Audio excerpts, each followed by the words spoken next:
Cancer, Sun, Moon, Rising, or Cross Watchers, monthly reading ninyo. Ano yung mga paparating sa inyo ngayong June 2026? Tingnan natin kung ano yung mga energies.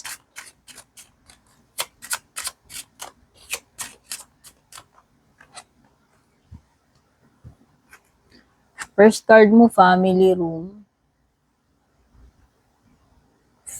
Main female. It's either, itong main female na to, pwedeng yung,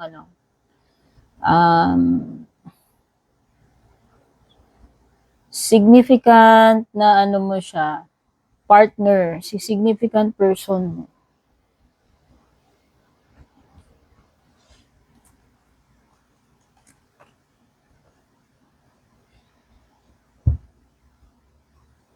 Privileged Lady, 39, community.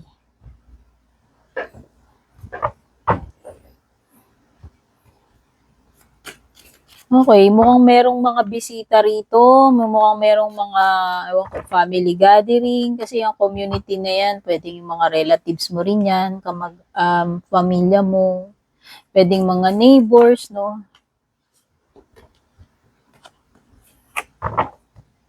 Pero nakikita ko kasi parang may bisita eh. Pwedeng may dadalaw or bibisita sa'yo. Pwedeng patutuluyin mo sa bahay or sasadyain ka, pupuntahan ka sa bahay. Okay. Or kung ikaw man yun, dadalaw ka ba sa kamag-anak, sa relative.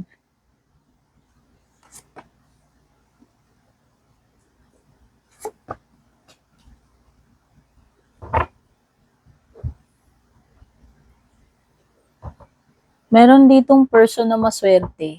Yan, si privileged lady, ibig sabihin maswerte siya kasi, alam mo yun, pwedeng hindi siya nahirapan na kung anong meron siya ngayon, alam mo yun, kumbaga parang blessed siya na pwedeng pinanganak siya na komportable naging buhay niya, alam mo yun, or ano tawag dito, yung kusang dumarating sa kanya yung mga bagay na kahit hindi niya paghirapan, alam mo yun. Privileged lady kasi pwedeng well-off talaga, pwedeng person na pinanganak siya na may kaya talaga. Hindi hirap eh, no? Hindi hirap sa buhay eh. Pwedeng si ano mo yan, pwedeng si person mo yan, tinutukoy dyan, or pwede rin namang ikaw yan. Alam mo, ibig lang sabihin yung privileged lady na yan, Cancer, maaaring itong June is napakagaan para sa'yo. Kasi, alam mo yun, blessed ka na makukuha mo yung mga gusto mo nang hindi ka talaga mag-struggle. No? Kumbaga, kusang darating sa'yo eh. No? Wait lang guys. Kasi ito si privileged lady, kung sino man ito, okay, ikaw, person na nakakadil mo, sino man. Napapaligiran siya ng luxury, napapaligiran siya ng magagandang bahay, alam mo, magandang bahay tuloy. Napapaligiran siya ng luxury or magagandang bagay. O yun, it could be na nakatira siya sa mansion, magandang bahay, laging up to date yung fashion niya, na, alam mo yun, na na-afford niya yung mga luho, no, like yung mga luxury bags, etc. No. Pamper dito eh, kung sino man ito eh. Basta kung sino man tong person na to, lagi siyang updated sa lahat ng bagay kasi nga can afford siya. No, latest fashion. Napupuntahan niya yung mga gusto niyang puntahan. Mga bonggang hotel, no? Lahat nakakain niya yung mga gusto niya, mga bonggang restaurant, etc. Design, mga bonggang brands, meron siya. Ito yung good life, ito yung beautiful things, luxury. Na hindi lahat ganun kaswerte, 'di ba? Lalo na ngayon sa panahon ngayon na napakahirap ng buhay. Puwede rin itong literal na babae, kung sino man itong female energy na ito. Oo. Baka yung significant person mo, puwedeng daughter mo or ano, wait lang. Or other woman, mistress, puwede rin. I hope hindi naman siya mistress. Okay? So, ibig sabihin, kung ikaw yan, kung energy yan na paparating sa'yo, ibig sabihin, mabubuhay ka ng bongga itong June. O, kasi siguro deserve mo yan. Baka naman na-promote ka, alam mo yon, or nakabenta ka, laki nung na sales mo dyan, laki nung naging komisyon mo. So, parang may may sabihin na natin upgrade or may upgrade when it comes to sa iyong lifestyle, no? Siguro yan ay something na pinaghirapan mo rin naman. So ibig sabihin, magiging from dati nagtitipid ka to ngayon, wow, ang dami mo ng savings, naging successful ka na, baka afford ka na, nakabili ka na ng bonggacious na condo or townhouse or mansion. Alam mo yun? So, parang yun yung mga perks na nakikita ko na meron ka ngayong June. Whether ito ay kusang ibinigay sa'yo or baka nakapangasawa ka ng milyonaryo or nanalo ka sa lottery or sinuwerte ka sa business mo or na-promote ka nga, yun sabi ko. Basta magiging komportable, bonggacious ang iyong June. Yun lang yung nakikita ko dyan, Cancer. You are lucky, you are blessed. Sheltered, kumbaga. Sheltered. Actually, maganda yung mga cards mo. Tapos ito, community. Community, pwedeng literal na community nyo yan. Neighborhood ninyo, barangay ninyo. Or pwedeng ito yung organizations, kung saan ay membro ka rin, asosasyon, o baka homeowners association yan. Or baka sa simbahan yan. Basta ito yung place or group of people na kinabibilangan mo. At ang maganda dito sa card na to, this is an enabling card eh. Ibig sabihin, andyan yung suporta. No? Makukuha mo yung support na kailangan mo, whether ito ay galing sa friends, family, mga taong nasa palibot mo. At ito yung pagiging welcome ka. Alam mo yun, parang pwedeng ito yung mga tao na kahit hindi mo sila kamag-anak, kadugo, parang pamilya ang turing nila sa'yo. No, na bukas sila sa'yo, bukas yung tahanan nila para sa'yo anytime na kailangan mo ng shelter, kailangan mo sila, alam mo yun, tatanggapin ka nila. At saka, ito yung mga tao na meron talaga silang malasakit sa'yo, no? Hindi lang sinusuportahan ka nila, sila talaga yung mga tao na nagmamalasakit din sa'yo, na pwede ring tumulong sa iyo. Sila yung mga taong takbuhan mo minsan. Or maybe this card is an indication na makakahanap ka ng place or job or a relationship or friendship where you truly belong. Or isang group or community where you truly belong. Okay, ito yung lahat ng mga tao na na mafe-feel mo na meron kayong common vision, ideas, hobbies, no? Or sila yung mga tao wherein parang you feel warm or deep connection with, no? Sabi ko nga, pwedeng family, relatives, friends, or yung mga like-minded people, no? So, ito yung mga bagay na related sa mga, halimbawa, may mga asosasyon, no? Kung ano man mga activities yan, or grupo na kinabibilangan mo. Ang ibig lang sabihin nito, may mga good people na nakapalibot sa'yo, na makakaasa ka ng loyalty, support, cooperation, and tulungan. Okay? So, minsan, ito yung mga bagay na related sa family.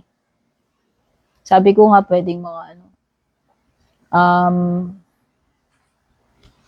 family events like reunions kasi nakikita ko parang meron dito pagbisita, pagdalaw. Whether ikaw ba yung bibisitahin ng kamag-anak or pwedeng ikaw yung bibisita doon sa kanila. So may mga dito, may mga gathering, bonding, yan. O, may living room dito eh. So nakikita ko na may paparating na bisita, pwedeng kamag-anak mo yan. At saka nakikita ko dyan parang may mga importanteng pag-uusapan kasi family room is private room yan. So yung mga matters na pag-uusapan dyan is limitado lang sa mga pinaka-close lang or pinaka-malalapit na pamilya lang. Ano man yung activity na yan or mga pag-uusapan ninyo. Tapos meron ka rin ditong bear.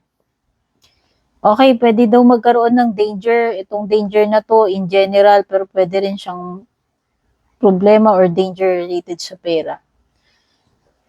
Club, ito yung mga times na mafo-force ka eh. So, ano man yung trigger na yan, force, provocation, whether yung mga bagay na yan is makakapag-udyok sa'yo, mapipilitan ka kung dala-dala ba ng mga circumstances yan or dala ng tao, no? Basta ang nakikita ko ang sinasabi rito is mafo-force ka na gawin yung isang bagay kahit yan ay labag sa kalooban mo. Meron ditong energy ng pag-overthink. Pwedeng mamumroblema ka dito sa bagay na to. Isip ka ng isip, pero hindi naman siya talaga, alam mo yon, maaaring hindi naman talaga siya big deal or hindi naman talaga dapat problemahin. Caterpillar is magandang transformation. Ayan, hindi daw palaging ganito yung sitwasyon mo. Merong magandang pagbabago na paparating sa iyo. Ngayong June. By the way, maraming salamat po sa patuloy na pagsubaybay, pagbalik-balik, abanger sa reading ko.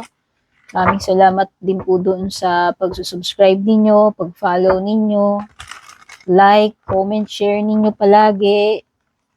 Yung mga nag-avail ng membership sa YT ko, subscription sa FB ko, yung mga nagpapadala ng Star Super Thanks. Gusto nyo na exclusive perk sa akin, mag-avail kayo ng subscription sa FB page ko. Pag gusto nyo ng private reading, again, dumiretso kayo sa nag-iisa na Purple Teen official FB page. Meta verified, may check sa dulo. Hindi po ako mauunang mag-message, mag-chat sa inyo para mag-offer, manghingi ng kahit ano. Never ko rin po kayong padadalahan ng friend requests. Gawain po yun ng mga fake scammers na gumagaya sa akin, kaya mag-ingat kayo kay makipag-usap sa mga ganun.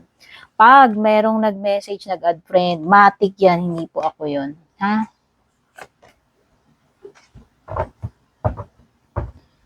Okay. So, tingnan na natin yung mga numbers at saka zodiac signs na meron dito.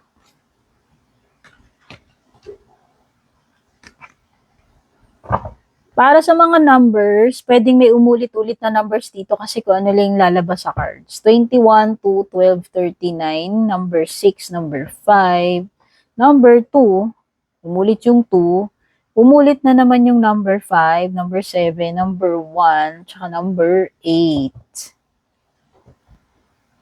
Pagdating naman sa mga zodiac signs na lumalabas sa cards, nandyan si Aquarius, yes, strong energy na Aquarius. Nandyan din si Cancer, nandyan si Scorpio, si Leo. Strong energy ng Cancer, Aquarius, Scorpio, Pisces, Virgo, Leo. Okay? Okay, so nakikita ko with the 8 of Pentacles dito, Meron ditong mga bagay na hindi mo in-expect na magbubunga ng maganda, aanihin mo maganda or marami, especially sa pera. Ayan. Marami kang aanihing pera dito. Or marami kang matatapos, siguro hindi mo inaasahan, no? Na matatapos mo lahat yung mga yan. Baka mga gawain, trabaho, projects, etc. Or mga produkto mo na ibebenta mo, no? Nakikita ko na makakarami ka dyan. So, yan, pwedeng iba, makakakota kayo. Mamimit nyo yung target, yung quota. Nakikita ko rin na magiging focus ka dito sa pagkakaabalahan mo. Hindi ko alam kung ano to. Basta magiging occupied ka rito, busy sa gawain. Pwedeng yung iba dito, may mga nirarush kayo, pero ang maganda ma-accomplish nyo yan. So, hindi nyo kayo na-expect na baka matapos nyo yan before deadline, no? Or hindi nyo na-expect na sobrang dami ninyong ma-accomplish matapos dyan. Nakakita rin ako dito ng opportunity when it comes to career or love life or sa business. Ayan, pwede itong peace offering, pwede itong panibagong simula, like panibagong hobby or panibagong kakilala, panibagong friend, panibagong kakonect or jowa. New connection. Pwedeng soulmate connection. Soulmate connection, hindi lang yung jowa, ha? Pwedeng yung kaibigan, soulmate mo rin, no? So, ibig sabihin, malalim na ano to, bond, connection. Sabi ko nga yung sinasabi ko rito eh. Sila yung mga tao wherein nakaka-relate kayo ng on a deeper level sa isa't isa. Grupo man yan, community, place, workplace, etc. No? Yes, nakikita ko rito na merong spiritual, deep meaning, deeper connection na paparating sa inyo. Yes, nakikita ko rin na paparating yung mga messages, opportunities sa'yo. Nakikita ko na may bagong simula talaga. Nandyan ang page, no? Nakikita ko rin dito na magsasucceed ka with the Five of Swords. So, ano naman itong mga pakikipaglaban mo? Tingin ko pag pakikipaglaban to eh. At ikaw ang magiging victorious dito. O ano ba yung bagay na yan? Ikaw na nakakaalam niyan. Uuwi kang panalo pagdating dyan sa laban mo na yan. Okay? Dalawang pages. Isa lang pala. Sorry, isang page. So, may energy dito ng young person. Pwedeng kapatid mo, anak mo, someone na nakababata sa'yo. Pwedeng romantic connection yun, pwedeng hindi. Meron ding isa, knight. So, yung isa is mas bata kaysa dun sa isa. If you're dealing with dalawang tao, yung isa mas bata. Yung isa pwedeng air sign. Pero yung isa pwedeng, actually pareho silang air.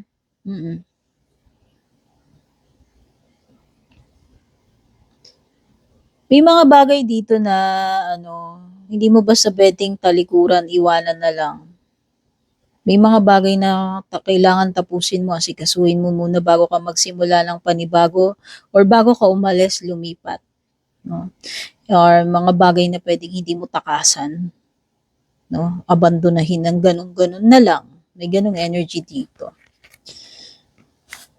So, in terms of partnerships, maganda. In terms of opportunities in career, in love, in friendship, maganda. Sa tingin ko, yung mga naghahanap ko ng magandang papasukan, trabaho, nakikita ko nga na maganda yung mapapasukan ninyo kasi nakikita ko na parang magiging supportive sila sa'yo, i-welcome ka nila, makakasundo mo sila, no? Especially sa community, sa workplace man yan. Nakikita ko na mahanap mo yung mga tao na like-minded mo. Mga makakasundo mo or pareho kayo ng mga interest. Pagdating sa love life, okay, may pahapyaw na rito. Sabi ko pwedeng may new person, Puwedeng dalawa yung person na makaka-deal mo. Sabi ko nga isang mas bata, yung isa mas matanda ng konti doon sa mas bata 'no. So, nakikita ko dito puwedeng merong mamumuong connection or puwedeng magsimula muna sa friendship or puwede rin namang hindi puwedeng matik na agad na romance 'no. Kasi nakikita ko puwedeng soulmate mo nga daw 'yan, someone na puwedeng pareho kayo ng, iniisip or feeling sa isa't isa, mutual feelings kasi ito, eh. Puwedeng someone na ano, match kayo, compatible kayo, or pareho ng feelings or pareho ninyong gusto yung isa't isa. So, ang nakikita ko rito, puwedeng itong pero puwedeng hindi pa totally ikaw naka-move on, yun yung person mo. So, bahala na kayo kung sino yun sa inyo. Yes. Yung kung sino man yan sa inyo, hindi pa yan totally naka-move on. Oo, puwedeng nag-i-struggle pa rin ito, ikaw or siya, pagdating doon sa ano, sa healing niya kasi hindi pa siya totally healed or ikaw. Pero yun na nga, magtatagpo yung landas ninyo, magiging, alam mo yun, magka-connect kayo, or magkakaroon kayo, magsisimula yung connection ninyo. Or pwede yan kung sino man dito sa dalawa, kasi dalawa yung kadil mo dyan eh. Tsaka nakikita ko parang may mga sagabal, blockages dito sa connection ninyo. Oo. Okay, so, thank you so much for watching. Kita-kits sa susunod na reading. Godspeed, babush.